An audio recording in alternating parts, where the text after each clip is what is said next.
తెలంగాణ రాజకీయాల్లో భారీ కుదుపు లాంటి పరిణామం చోటు చేసుకుంది. ఫార్ములా ఈ కేసులో అవినీతి నిరోధక శాఖ ఏసీబీ ఛార్జ్ షీట్ ని తాజాగా దాఖలు చేసింది.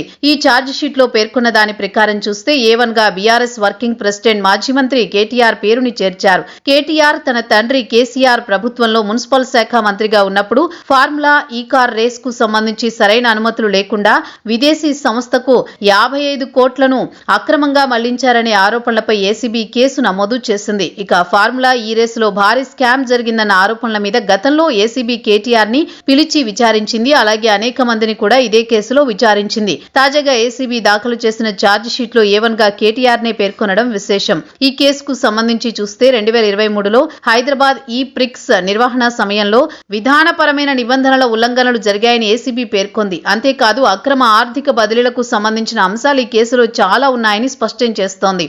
ఈ ఫార్ములా ఈ కేసు ఛార్జ్ షీట్ లో కీలక వివరాలు చూస్తే ప్రధాన నిందితులుగా కేటీఆర్ తో పాటు మాజీ ప్రత్యేక ప్రధాన కార్యదర్శి అరవింద్ కుమార్ ని A2 గా మాజీ హెచ్ఎండిఏ మాజీ చీఫ్ ఇంజనీర్ బిఎల్ఎన్ రెడ్డి ని A3 గా sports consultant Kiran Malleswara Rao A4 గా యూకే కు చెందిన ఫార్ములా ఈ ఆపరేషన్స్ ని A5 గా పేర్కొంది. ఈ కేసులో ప్రధాన ఆరోపణలు ఏసీబీ వైపు నుంచి చూస్తే కనుక కేబినెట్ లేదా ఆర్థిక శాఖ ఆమోదం లేకుండా సుమారు 55 కోట్ల నిధులు FEAO కు బదిలీ చేయాలని కేటీఆర్ ఆదేశించారని ఏసీబీ ఆరోపిస్తోంది. ఈ కేసుని గత ఏడాదిన్నరగా విచారణ చేస్తున్న ఏసీబీ అనేక కీలక అంశాలు ఛార్జ్ షీట్ లో ప్రస్తావించింది. ఏసీబీ కోర్టుకు సమర్పించింది. ఈ కేసు విషయంలో నిబంధనల ఉల్లంఘన సైతం ఉందని ఏసీబీ పేర్కొంటోంది. 2023లో ఎన్నికల ప్రవర్తనా నియమావళి అమల్లో ఉన్నప్పుడే హెచ్ఎండిఏ నిధులను ప్రైవేటు కార్యక్రమానికి వినియోగించి భారత ఎన్నికల సంఘం నుండి అనుమతి పొందకుండా విధానాలు ఉల్లంఘించి నిధులను బదిలీ చేశారని ఆరోపణలు ఉన్నాయి.